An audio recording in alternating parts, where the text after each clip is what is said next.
I am King Nebra, one of the rulers of Egypt's second dynasty. When I ascended to the throne, the challenge was immense.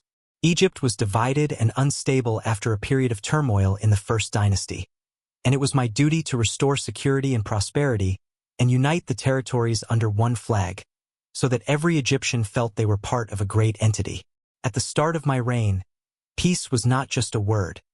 It was a bold decision and a daily commitment.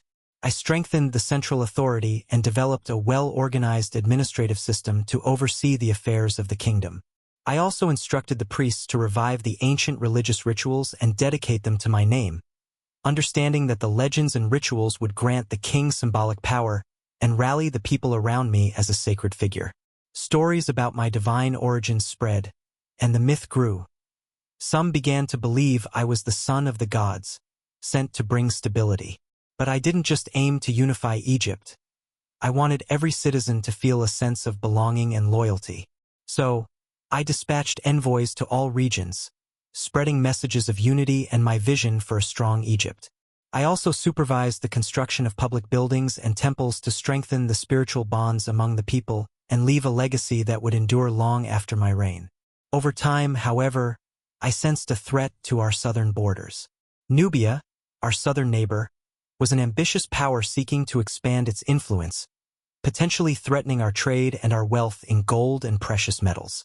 I decided that defending Egypt was essential to protect our prosperity, so I led my army southward myself.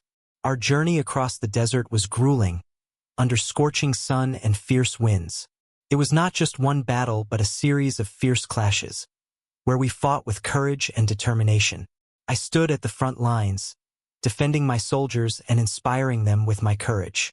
Blood was spilled, and the earth trembled with the sounds of battle.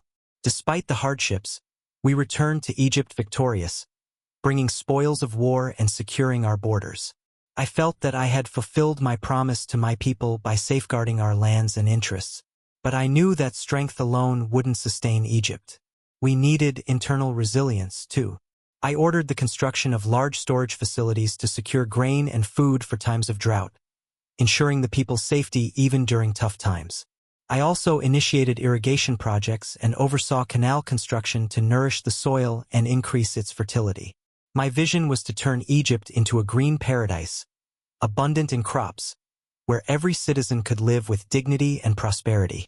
To solidify my image as a sacred ruler, I dedicated numerous rituals and celebrations to my name, so that people would feel the strength of my presence as the son of the gods. At these ceremonies, I appeared in full splendor, dressed in royal finery, surrounded by the highest priests and most important figures in the land, instilling awe and reverence among the people. In their eyes, I became a symbol of peace and security, a divine protector in a world full of dangers. Years passed, and age began to leave its mark on my body. I had grown older, and my body bore the marks of a lifetime of ruling and relentless effort. Now, as I sit upon my throne in the royal palace, I look upon my achievements and see a prosperous, unified Egypt at peace. A deep pride fills me, for I have left an indelible legacy and know that my memory will endure in the hearts of my people for generations. I was a powerful, just ruler, a brave warrior, and a leader who restored Egypt's greatness.